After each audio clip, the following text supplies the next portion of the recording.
मेरा नाम अभिलाष है और मैं आज आपको बताना चाहता हूँ कि जब किसी कंपनी में कोई नया ऑपरेटर या हेल्पर आता है तो उसे सुरक्षा प्रशिक्षण कैसे देते हैं। उसके लिए एक रूम होता है जिसे हम डोजो रूम बोलते हैं और हमारी कंपनी में वो सेफ्टी ट्रेनिंग हाउस है। चलिए देख। तो सबसे पहले हमारा जो इक्विपमेंट स्टेशन है, लर्निंग स्टेशन है, वो है पर्सनल प्रोटेक्टिव इक्विपमेंट स्टेशन। इसमें जो भी कोई नया ऑपरेटर हेल्पर आता है तो उसे हम सबसे पहले उसके प्रोसेस से के हिसाब से जो जो सुरक्षा उपकरण हमें इस्तेमाल करने हैं उसके बारे में हम बताते हैं और फिर उसको दिखाते हैं। यहाँ पर हमने सभी तरह की जितनी भी पीपीईज होती हैं वो सारी की सारी यहाँ पर लगाई हुई हैं, चाहे वो एप्रन हो, चाहे वो वेल्डिंग एप्रन हो, चाहे वो एक हेलमेट हो, चाहे वो ग्लास हो, चाहे वो सेफ्टी शूज़ हो। हमारे यहाँ पेंटर भी काम करते हैं तो हमने डांगरी भी यहाँ पर डिस्प्ले की हुई है। तो यहाँ पर हम सभी चीज़ों को डिस्प्ले करते हैं और उसको उसके हिसाब के सुरक्षा उपकरण के बारे में जानकारियाँ देते हैं। तो हमारा दूसरा स्टेशन है फूड प्रोटेक्शन स्टेशन।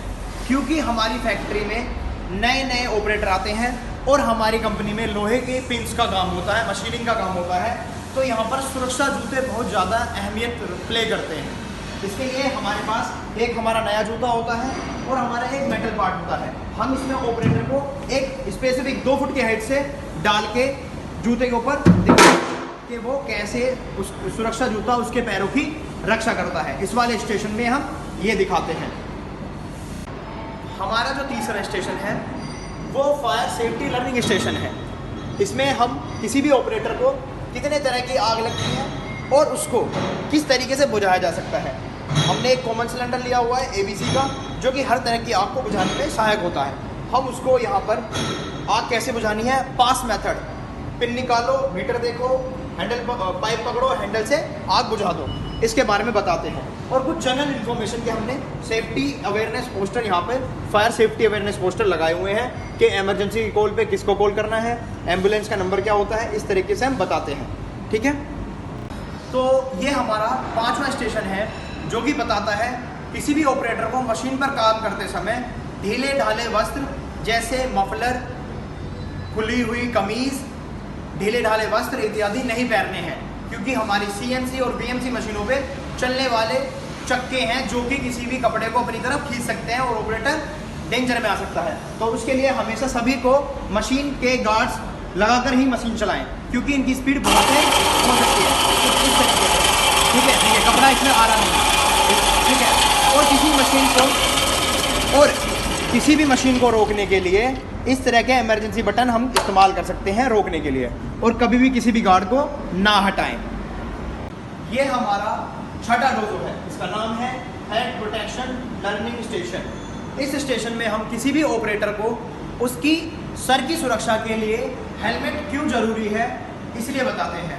हमारी फैक्ट्री में हीट ट्रीटमेंट है, WIP एरिया है और फोर्कलिफ्ट है, जिसमें हेलमेट पहनना अनिवार्य होता है।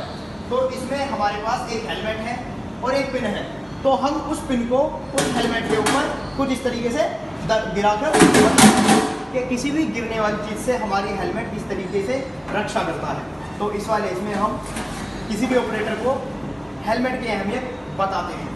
यह हमारा 6वां डोजो है।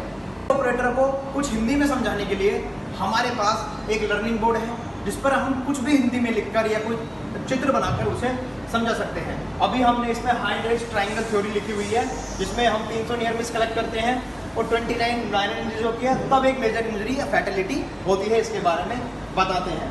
हम यही बताते हैं उनको कि 80% अनसेफ असुरक्षित कार्य से हमेशा दुर्घटना होती है और 20% असुरक्षित घटना स्थल, कार्यस्थल जो होता है उसकी वजह से दुर्घटनाएं होती हैं। हम हर एक ऑपरेटर को उसके सुरक्षा के अनुसार उसको क्या क्या सुविधाएं, उसके लिए क्या क्या जरूरी चीज़ें होती हैं, ये हमने अपने सेफ्टी ट्रेनिंग हाउस में दर्शाया हुआ है।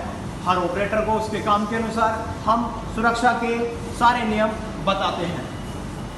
कार्यस्थल पर कार्य करने वाले सुपरवाइजर किसी भी हेल्पर, ऑपरेटर या किसी वर्कर को शॉप फ्लोर पर भेजने से पहले उसे उस कंपनी के सुरक्षा अधिकारी, सुरक्षा हाउस या सुरक्षा के इंस्ट्रक्टर से जरूर मिलाएं और ऐसे रूम में उसका प्रशिक्षण कराएं, जिससे हम सुरक्षा पर होने वाली दुर्घटनाओं को रोक सकें।